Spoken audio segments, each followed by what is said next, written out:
This is the After Party, live with Kim McAllister. Pick a couch, grab a drink, and settle into the conversation.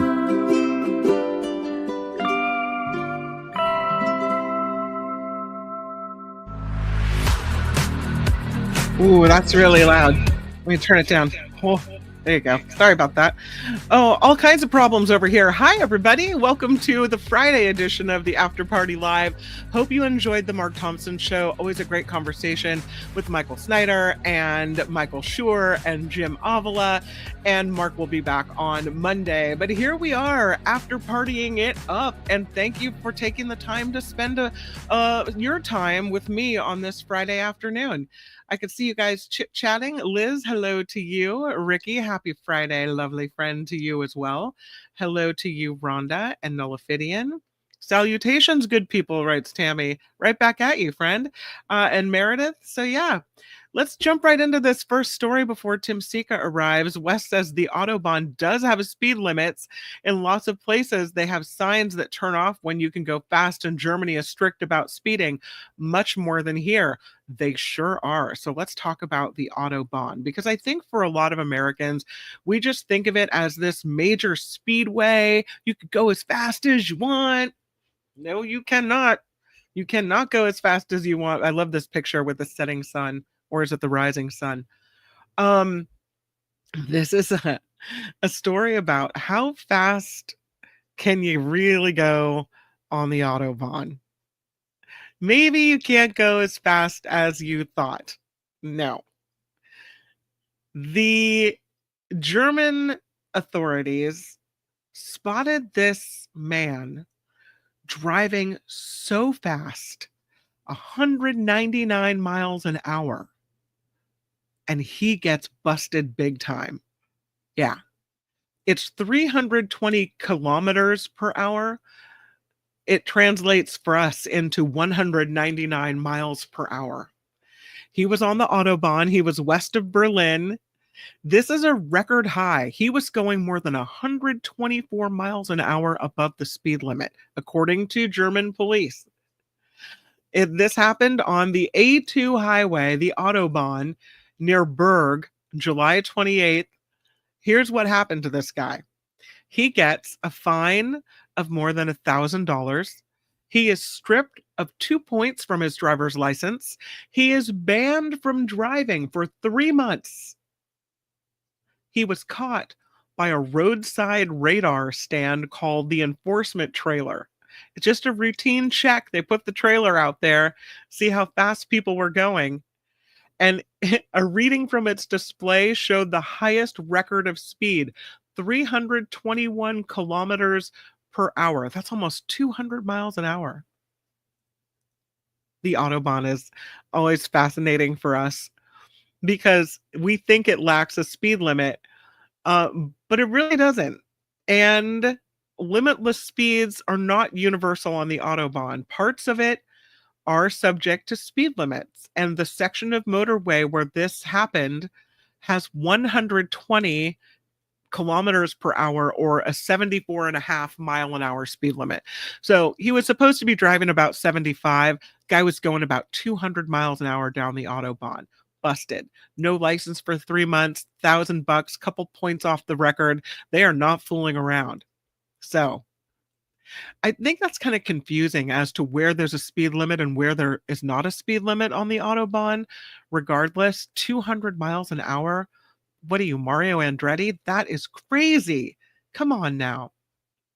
I have the honor of welcoming Tim Sika to the show. It is At the Movies with Tim Sika. Time to have some fun. Hi, Tim Sika. Hi, Kim McAllister. Hi. You always bring the good stuff. Yes. Well, yeah, I hope to have. Yeah, I think I have. I'm bringing some good goods to the show this week. Excellent. Yeah. Your first movie that you have for us is Freakier Friday. I can't wait to hear what you have to say about this movie. Did you see the original Freaky Friday? Yeah. Mm-hmm. Yeah. Well, yeah. I mean, well, yeah. you know. Okay, I thought it was kind of cheesy. I didn't love the original. Did you? Not particularly, no. Okay, well, this is a 22 years later sequel, right, to 2003's Freaky Friday. pretty much starring across the board the same cast who appeared in Freaky Friday. Only in the first movie, Jamie Lee Curtis and Lindsay Lohan, playing mother and daughter, right, inadvertently switch bodies through the magic of Chinese fortune cookies. Whereas in this new one, Freakier Friday, Lindsay Lohan, she's playing the same role. She switches bodies with her daughter, played by Julia Butters, and Jamie Lee Curtis. She's still playing the mother of Lindsay Lohan, but now she's a grandmother. She switches bodies with her daughter's soon-to-be stepsister, played by Sophia Hammonds, through the magic of a supposed psychic, played by Vanessa Bayer. I mean, can you follow all of that, Kim? No. I barely could. No. Okay, so this is another in the long line of body-swapping comedies, which, in a way, I can't believe they're still making. I mean, the conceit is really old, and it's really tired. This one tries to put a more layered spin on that genre, but for me, it only resulted in an occasionally confusing, loud, raucous, overlong, overstuffed, overacted, and at best, intermittently amusing comedy. I just found the entire enterprise exhausting. The first 25 minutes, for one, is a real slog to get through. It's this jumbled mess of plot and exposition, which, as you're watching it, you wish you keep wishing you were somewhere else, anywhere else but watching the movie. Really, which, when it comes right down to it, is really nothing more than a one-joke premise that becomes tiresomely repetitive, in my opinion. But let's see. Okay, so what's good about the movie? It has a nice family message, I think, about unselfishness. You know, by switching bodies, these characters come to know and understand each other better, and they learn more about themselves, and that's a good message, I think, for kids. Jamie Lee Curtis, who plays, you know, a grandmother in this Freaky Friday iteration, she seems to be having a ball these days. Since having won the Academy Award for Everything Everywhere All at Once, she seems to be everywhere all at once, appearing in movies every time you turn around, really enjoying herself playing various character roles. So she was kind of fun to watch. The sequels brought back several cast members from the original, providing these actors with work. That's a good thing. It's a very female-centric picture, written, directed, starring, and scored by some very talented women. It may not be the worst family film out there. I suppose you could do worse, but to be honest, I didn't care for it. I found it noisy and loud and predictable, with its squishy, happy ending where everything is tied up in a nice little bow.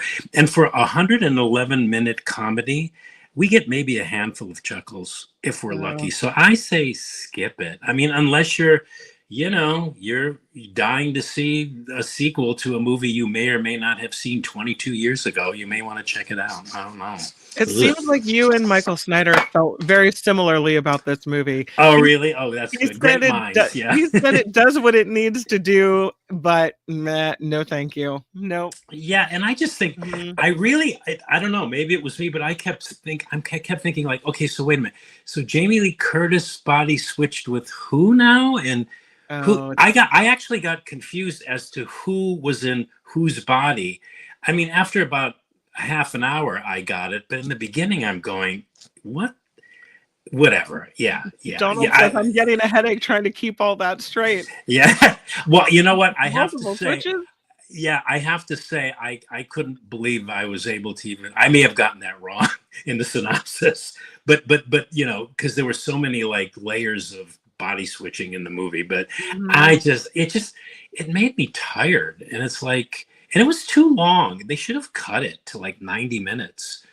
You know, they had to like give you all this exposition to lay the groundwork for all this stuff that was going to follow. And you're just wondering like, well, why does this seem like a chore to follow? It's supposed to be a comedy, a light family comedy. Anyway, yeah, I'm sounding redundant. Yeah, no, that's the point of those family movies, is you want something just quick and easy to watch, not something complicated. Yeah, and fun. Yeah. You know, so, but I guess, you know, the onus on the filmmakers was to like, you know, bring something new to the genre, which is, like I say, it's so tired. But in the process, they just, you know, made my head hurt anyway. Speaking of that tired genre, Tammy says Jodie Foster was a Freaky Friday star about 50 years ago. Yeah, that's right. She was. Yeah, you know what? I don't know. Apparently, I didn't realize this. But apparently there have been like 7 other films in the Freaky Friday, or 6 other films in the Oh, Freaky Friday IP. I only know the first one and this one. I don't know if I've seen the other ones. Is I don't that know. maybe one of those are the ones Jodie Foster's in? Maybe, I don't I know. don't know. I think our life has been just fine without them, and we don't need to go back and see all 7. No, No, no. I think there's better things to watch, but yeah. The next movie is called Weapons. Weapons is this week's horror movie. Not a week goes by Woo! where we don't get at least one horror movie to talk about. Okay, last week it was Together, Yeah. which I enjoyed immensely. I think I called it my favorite horror film of the year. And now comes Weapons, which I'm thinking might tie for the year's best horror movie Oh, okay. alongside Together. Okay, it's directed and written by Zach Krager, who also happens to be a founding member of the comedy troupe, The Whitest Kids You Know. Oh, Okay, but it's kind of good that he has a comedy background. I'll say in a second here, but this is both a horror movie and an effective and weirdly troubling mystery. The premise is that I think, yes, it was at 2:17 a.m. in the middle of the morning, middle of the night, one very early morning, 17 children from the same school class simultaneously and inexplicably leave their homes in this small town where they reside, and they vanish into thin air, with the sole exception of one little kid, one boy. And initially, the finger of blame is pointed at the teacher of these kids being behind this inexplicable disappearance. But a police investigation is launched, and the whole movie becomes this exploration from the perspective of these various townspeople affected by the incident of what exactly happened. Who was responsible for these kids' disappearance? Where the hell did they go? Where are they? Why this one child was left behind? And, what the hell's going on? I mean, okay, so intriguing, interesting stuff. Okay, I have some caveats here. The screenplay it left me with a lot of questions. I'm not sure all of it adds up, but what makes the film ultimately work is that, very simply, it gets under your skin. It's very tense. It's very unnerving. It's creepy. It's scary. It reminds you of me. You know what it reminded me of? Maybe why, I was afraid of the dark when I was little. There's something about the movie that captures that. Mhm. It's like this mystery puzzle that you're trying to figure out too, while being misdirected almost at every turn. There are aspects of it that call to mind, I mean, in terms of themes like mob mentality, mob reactivity, our humanity's tendency to look for scapegoats when something happens and we don't know why, so we try to blame somebody. I hesitate to say this too, because I don't think this is necessarily a great film, but I think it's a masterpiece of mood. Yeah. It's an achievement in horror movie direction. There's more character development in this movie than you generally find in horror movies, which exist to just more or less shock you, although there's appropriate amounts of shock here too, especially in the film's bloody and graphic and violent denouement. But there's also humor, which was a nice surprise. Humor that worked really well within the fabric of the mystery fabric and the horror fabric of the film, which is not always an easy thing to pull off, mixing tones like that. Right. And the humor also served as a kind of emotional catharsis for all that we were being put through, and that was psychically disturbing about what we were witnessing on screen. I think the less you know about, I'm kind of talking around the movie, but I think the less you know about it, the better. It's a bit long at 2 hours and 8 minutes. But, in addition to last week's Together, it's one of the tiny handful of horror films that I would definitely watch again, mostly because I think that in addition to all of the external plot trappings and surface tension and scares, there's something else at work in this movie, something going on, which I'm still attempting to distinguish. It kind of stuck with me. And, I mean, I'm thinking of things like school shootings and child abductions, which really weren't what this movie was about, but there were the way all this stuff in the story was dramatized made me, in retrospect, think about those things. So before I cast award ballots for movies this year, this is definitely one horror movie I plan on seeing again. So I recommend it. It's good. Okay. It's really good. And I also think it's a horror movie that's palatable for those of us, I include myself, that get really grossed out at these horror movies that are just all graphic, like disgusting, people getting ripped up and killed by, whatever. I mean, there's some of that, but it's okay. You can handle it. So anyway, it's a good horror movie. Weapons. Your next one is called East of Wall. Yeah, East of Wall. This is a fascinating and very original drama written and directed by Kate Beecroft. And so what is it about? Okay, it's this very authentic, and I'll explain what I mean by that forthcomingly, but it's this authentic portrait of female resilience in what the movie calls the New West, inspired and played by the women and the girls who live it today. And I'll explain what that means. But the story's set in the Badlands of South Dakota, in the town of Wall, South Dakota, which I had never heard of, hence the title, East of Wall. And it's the tale of this young, rebellious female rancher who rescues and resells horses, who's got to make some hard decisions in dealing with her fractured family. She's a single parent. She's experiencing financial uncertainty and the possibility of losing her ranch. She's also personally dealing with this unresolved grief from sexual trauma that she experienced in her past, all the while providing refuge and the skills of the horse trade to a group of wayward neighborhood teens who are living on the ranch with her. She's an incredible horse whisperer too, this woman. Anyway, this rebellious female's rancher's name is Tabitha Zuniga. And I say that because Tabitha Zuniga actually plays herself in the film. So interesting. Very meta, this concept, this movie, which is kind of like docufiction. And by that, I mean, this is a fully scripted story, but it's rooted in the real life experiences of this woman who's never acted before, but who plays herself in the film. And she's extraordinary. She's a natural. Anyway, so the film is part fictional story inspired by this woman and the real life women who also play themselves in the film, meaning partly inspired by the lives of these women on this ranch and part documentary, so to speak, or rather the movie has a very distinct documentary feel, even though it's obviously a narratively structured movie. And it's very special, Kim. There's no other word for it. Its strength, as I mentioned earlier, is in its authenticity and its search for, how can I say this, emotional truth that's based on historical truth, factual truth. The filmmaker, Kate Beecroft, she actually lived on this ranch with these women for 3 years as she wrote this story about them.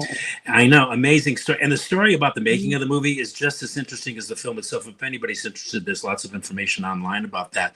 But it's a very singular kind of movie in that it exceptionally and vividly introduces us to a world we would never experience otherwise, this world of female ranchers in this, you can almost say, remote part of the United States, Wall, South Dakota, that I never heard of before. And apparently the director never heard of either until she accidentally took a wrong turn, literally, and she stumbled upon this city or this small town and the women who were living it. And it's about these women who run this ranch, who rescue horses and then sell them to interested buyers and participate in rodeo activities. It's really unlike any film you will ever see this year. It's emotionally grabbing, it's powerful, it's absorbing, where you almost immediately developed a strong rooting interest in these characters, in these women. And as a woman helming a story with strong female leads in a Western context, this film cannot help but at minimum be a kind of a cinematic reinvention of the Western genre, because it's current, the issues that these women deal with are very relatable to what's going on in the country right now. It's a very now movie. It's a way of life we have never seen depicted before in the movies. It's a strong story about strong women, and it won the Audience Award at Sundance this year. So people are really digging it, not just me, not just this critic. So I recommend it. It's a one of a kind, special experience. I will say, I had no context for the film before I saw it, and I'm watching it and I'm going, okay, what is this? It's a bit odd. I wasn't sure what I was seeing, but give it about 20 minutes, and then it kicks in, and trust me, I think people listening will find it very rewarding to stick with it. It's an amazing movie, very special. Probably the best film this week that I've seen. Okay. Yeah. Your classic movie recommendation of the week is Network. Have you ever seen Network? I don't think I have. Okay, Network. Yeah, the mad prophet of the airwaves. Evening news anchor Howard Beale, who's mad as hell and not taking it anymore. You've heard of that, right? Yeah. I'm mad as hell and I'm not taking it anymore. Okay, this is screenwriter Patty Chayefsky's overwhelmingly brilliant and hilarious jab at the television industry that when it first came out, it almost seemed like science fiction, but in terms of movies has become, in my opinion, the very definition of prescient, because it was predictive of what was to come. Now, Kim, I saw this movie in the theater in my teens when it was released in 1976, and watching it at that time was like watching something that appeared to be so completely insane while feeling like simultaneously you were being hit by this bolt of lightning. Because what's dramatized in Network, certainly in terms of news and television in general, all the craziness and outrageousness and insanity depicted in this movie has literally become the norm. Corporate overreach and influence with regard to the television industry, the manic race for ratings at all costs, and news as entertainment. Okay, it's a brilliant, funny film. It's directed by the great Sidney Lumet. I think it's arguably lost maybe a little bit of its edge because it's totally inaccurately reflective of media today. So it may not come across as shocking as it was when it was first released 50 years ago next year. I can't believe this movie's 50 years old almost, either in its story or its characters, but it's still superb entertainment. It's magnificently, there's Howard Beale. I'm mad as hell and I'm not going to take it anymore. But it's magnificently acted by Peter Finch, who won an Oscar, Faye Dunaway, who won an Oscar, and Beatrice Straight, who all won acting Oscars for their roles. The screenplay by Patty Chayefsky, in my opinion, is one of the greatest scripts ever to come out of Hollywood. It too won an Academy Award. For those who haven't seen the film, the story is about a news anchor played by Peter Finch in that photo there, whose low ratings cause his nightly news hour to be canceled. So he threatens to commit suicide on air in his next broadcast, but he relents. But then he suddenly begins to tell the truth, to say exactly what he thinks, ultimately becoming a media sensation with the highest rated show on television. So there's so many great lines, this great dialogue, so many great scenes.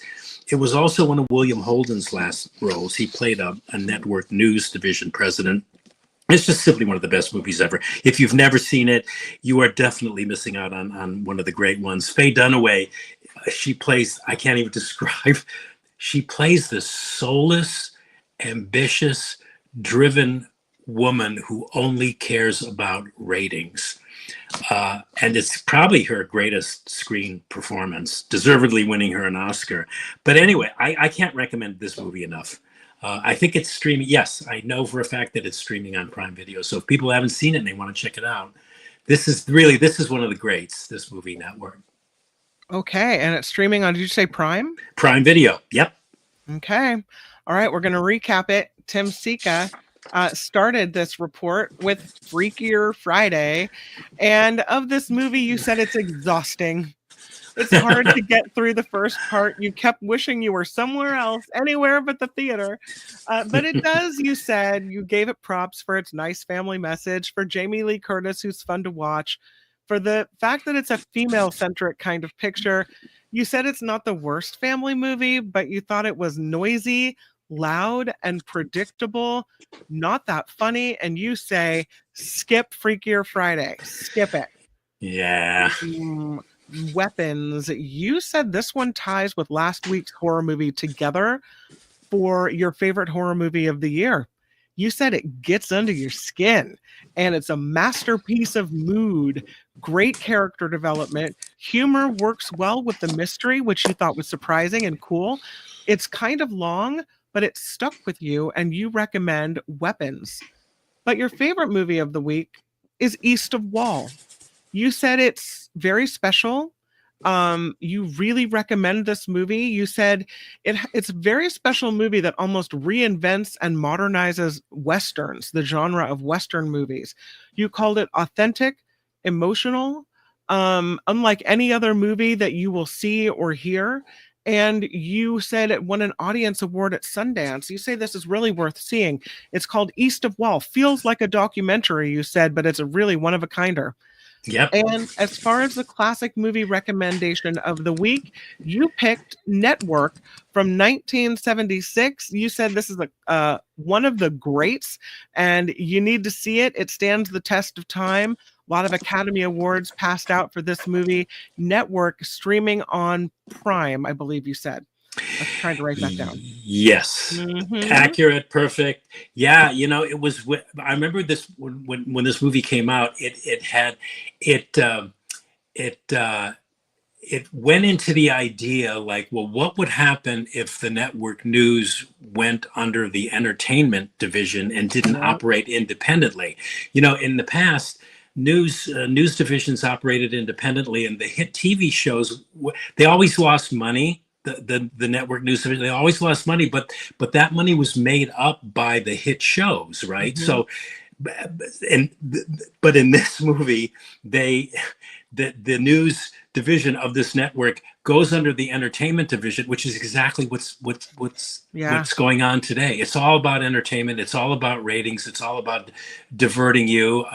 They did not predict like networks like Fox News, but that would have been the next thing I think this movie would have predicted if it had gone on for another 20 minutes. But so prescient watching the film, you go, my God, this is all happened. Only it's worse today. It's worse. Anyway, Now great movie. Now you don't even need your news to be factually based. You can it's so much entertainment over at Fox and Friends and whoever else that it's just, you could make up whatever you want and broadcast it as entertainment, and it's not really news at all. And it's really hard for people to tell the difference. And it's really, it's sucked us as a country right into the crap bin. Yeah. Well, on that happy note. Yes, very eloquent, very accurate. Yeah, I agree. At the movies with Tim Sika, you're awesome. Thank you for being here. Thanks, Kim. I'll talk to you next week. Have a good weekend. Bye, Tim. Oh, I took him way too soon. All right. That's At the Movies with Tim Sika. Always love to see Tim, and always love your comments as well. You're talking about all kinds of stuff, and I don't know if I missed any questions for Tim that anyone had, and if so, I'm sorry. I got so involved in the conversation that I wasn't involved in the chat. But I can see you guys talking about lots of movies. I don't see any questions for Tim, so I guess we can move forward. You want the truth? You can't handle the truth. That is, what movie was that? Jack Nicholson, Tom Cruise. I forget the name of it. Something legal, right? Yeah, I forget the name of it. I don't know. Tim, do you remember the name of it? Yes, it was A Few Good Men. A Few Good Men. How could I forget? Thank you. All right, I'm going to go now. Bye. Bye. All right, let's move on to some other stories, at least one, because I do have another story about these slippers. Look at these slippers. They're kind of ugly, right? They're made of dust. Yeah, they went around, collected dust, and they decided they were going to turn dust into kind of a renewable resource, into something we could make items out of. Do you want dust slippers? And how hard is it to collect dust? It almost looks like the lint from your dryer. They call it a meaningful use for household waste. I think I don't really want the dust slippers. They don't look all that comfortable either. But I guess if you're looking for something we have plenty of, that would be dust. Everyone's house has some. The dust was collected from a vacuum cleaner and then it was compressed to form a felt-like fabric. And it was all in the name of sustainability and material innovation, and a look at how in society we might be able to reduce our reliance on new materials by identifying things we already have that are alternative uses for waste. And so the designer sees this potential in household dust because it's everywhere. You can't get away from it. It has no inherent value. So might as well collect it out the vacuum cleaner instead of throwing it away and make some slippers? Sure. The designer says people constantly clean it up and throw it away without thinking. So RAI, decided to explore the potential of turning this overlooked abundant waste into usable raw materials for creating something new. So, Rye collected dust from vacuum cleaners, filtered it to remove larger debris, and kept the remaining fluff intact and tangled. Imagine all the gross stuff that's in there. I mean, it's not just dust, it's probably like bits of hair and detritus from the inner depths of carpets. Well, he combined the fibers, the hair, and the dust into sheet material by adapting a process called felting that's traditionally used to turn raw wool into that fabric. And to get around the cleanliness concerns, he heat pressed the material in an oven at a temperature of 200 degrees Celsius to kill off any mold spores or dust mites or bacteria. And the whole process creates this material that was relatively weak felt, that was loose and prone to shedding. So then he applied a ripstop style stitch pattern to reinforce it and ensure that the dust remains visible. The edges of the felted fabric treated with latex to prevent fraying, and then he used a latex molded sole to feature a stencil of the project's title. It's called Done and Dusted. That is the name of this slipper. You can see it on the bottom. Done and Dusted. Do you want the dust slippers? I don't know. He says the prototype of done and dusted slippers would likely be unable to withstand actual use. But he said they fulfill their purpose of demonstrating the material properties as he presents them at design conferences and whatnot. It's an explorative design process that might yield some other applications. He said since people generally dust daily, not at my house, maybe I should, I don't know. This material is almost personalized, reflecting your lifestyle, your habits, the things you've done recently. It turns an overlooked byproduct into a valuable resource to create something new, extending the life of waste meant for the landfill. How to make it more long lasting? Well, he's going to do some further testing and experimentation to refine his dust and maybe collaborate with companies to explore its potential use in other products. No thanks. I think the dust is going in the garbage can. I don't have use for it. And I don't want it. And I certainly wouldn't buy other people's gross dust to stick on my feet. I got to go to the chat for this one. Let's see what you have to say. Just you, says Tammy. Who wants a dust t-shirt? Barf. Dust is mostly human skin, says Trevor in Hollywood. No. Allergies? Dust allergies? Yeah, don't buy those slippers. Yikes. Dust bunnies into slippers? No, says Calvin Wong. Wes says, I was going to do that with belly button lint. Oh, God. Stop. Why would I want to wear slippers made from dust? No. Zero Sum says, I'd wear them shoes. Yeah. No thanks. No thanks. No, and no again. No way, says Susan. John says, and this is how grossed out some people are by the thought of dust slippers. He could try gluing it together with snot. I think you get to a point, and listen, I love the sustainable fabric stories. We talked about superwood the other day, right? And we've seen all kinds of dresses made from algae, like interesting things that might have applications. But I think you've crossed a line when you're trying to use dust. Who knows? Maybe it would have been a great idea.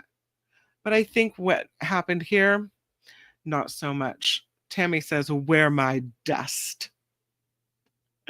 Yeah, Zero Sum wants to try it. No, thank you. Phineas says, but these don't feel like a puddle of puppies. No, they're not soft and squishy looking, are they? They're kind of flat and meh. And then when you pull your foot out of the slipper, does it have like other people's dust on it and like hair on it? And I'm like, oh, no, no. Do a show on what's inside the average shoe. Yeah, that'll make everybody tune in, right? I don't think we're gonna do that show. Good idea. Should we do a lotto of the day? Let's do it.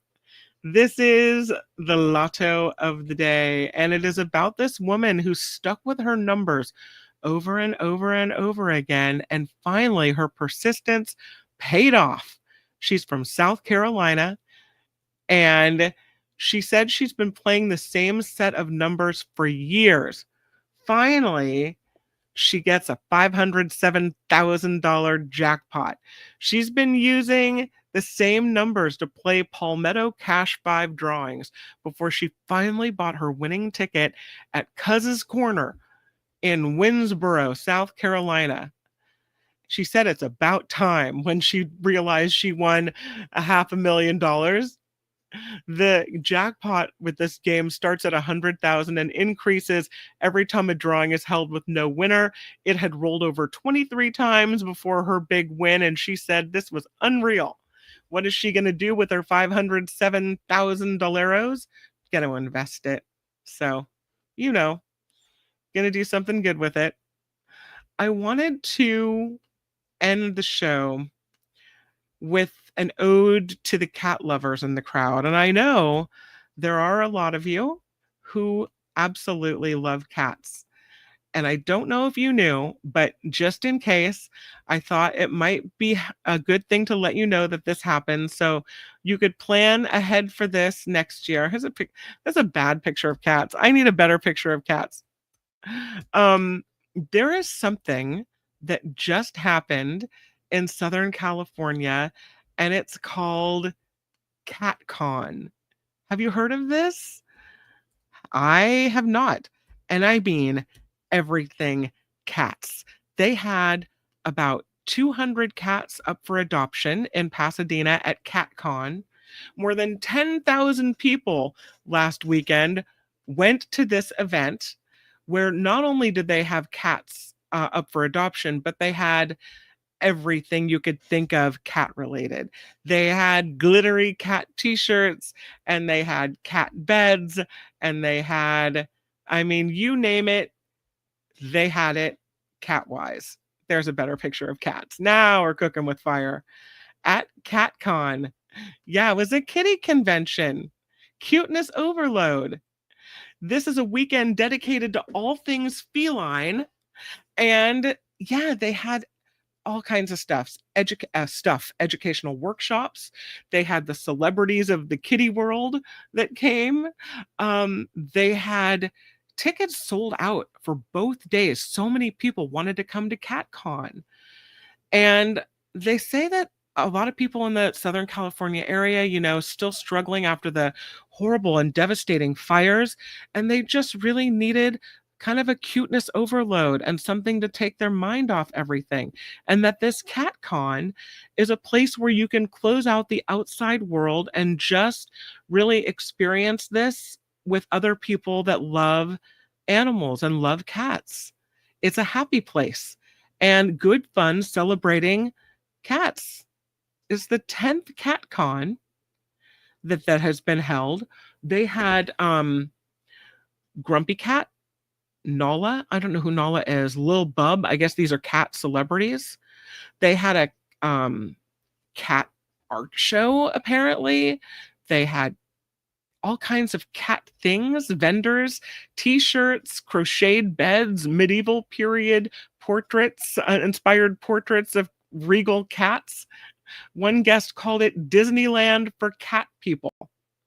They can't stop smiling and leave with their face sore, according to others that attend. Yeah, there's nothing like CatCon. Cat brings together all the cat lovers. The question people were asking each other isn't, do you have a cat, but how many cats do you have? So that was CatCon, and it happened, I want to say last weekend in Pasadena, Saturday and Sunday. So you know the tickets sell out. If you're interested in such an event that might bring you joy, then check it out for next year. I'm more of a dog person, but I love my cat people. I think the cat ladies played a big role in the last election. I only wish they had been more successful. And I celebrate it. CatCon. With that, we will end the show. I love that picture of all the cats, though. Very good. Thank you for supporting the show. Thank you for being here and all the ways that you keep this show going. I do want to say thank you to folks that have contributed via PayPal. The link, by the way, to this crowdfunded show is underneath in the show description, and it's also in the About tab. But thank you to Wes, who kicked in some money yesterday and today. Kim N., Mary Zane B, Carol S, thank you guys so much. And again, Wes from yesterday as well. Thank you so much for your support. Really means a lot. I hope you have the very best weekend. I will see you all next week, Monday, with the Mark Thompson Show at 11. Mark will be back and we'll have a great time. But until then, bye-bye. The After Party Live would like to thank the following contributors and viewers like you.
No but, I promise.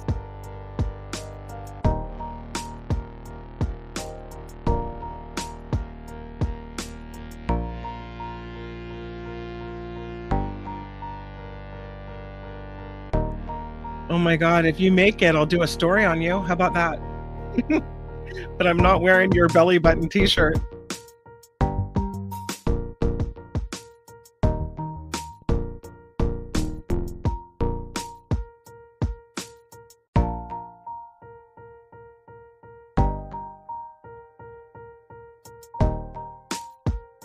Have a good weekend, everybody.